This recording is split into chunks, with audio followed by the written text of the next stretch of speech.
أقول لكم ماشي يضعف من حقنا هذا السلطة، حرام ما قد شفت أضعف منها المسار راسي. يجبروا الناس إنهم يتولوهم بالقوة. بالقوة.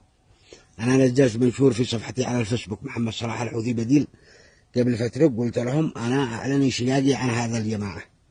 واليوم هذا اتصلوا لي من الإدارة العامة للطرق والمشور، قالوا أنا موظف فانك، قالوا أخطأ وقع على مدونة السلوك الوظيفي ولا بان نزل راتبك. مدونة السلوك الوظيفي من أحد بنودها إن إحنا نكلنهم بالكن لهم بالولاء والطاعة.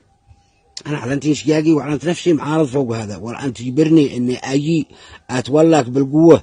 عشقيني يقول لك كسرت خبازي. يا أخي مشتيك، يا أخي شابع منك، يا أخي عارف لك، يا أخي عارف منهجك، يا أخي عارف أسلوبك، عارف تصرفاتك، كيف تولاك. كيف تولاك والله سبحانه وتعالى داري إن أنا داري.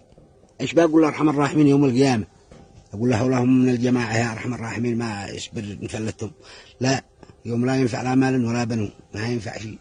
الحين أزيد أعلنها أمام العالم إني أعلن انشقاقي أنا محمد الحوثي، أعلن انشقاقي أمام العالم عن هذا العصابة الناجية.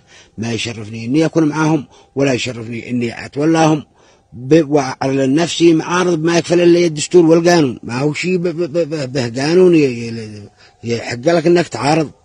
خلاص من عارضكم رسلتوا لها الطق، من عارضكم شليتوها الحبس، ذي ما يتولاكم تقولوا عنه عميل.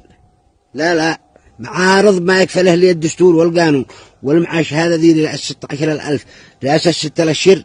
الله يلعنك لا عدد ديت قرش رزقي من الحي القيوم. ما هو شيء منك ولا بتدي لي من أبوك يا أخي. إحنا في بيوتنا، عاد بدك تخرجنا من اليمن. إحنا في بيوتنا كاره لك، شابع منك، قانع منك، ما بلا اتولانا بالقوة. ما هو شيء هكذا الدي ولا تعلموا الدي ولا. لكم خالص تحياتي محمد صلاح الحوثي.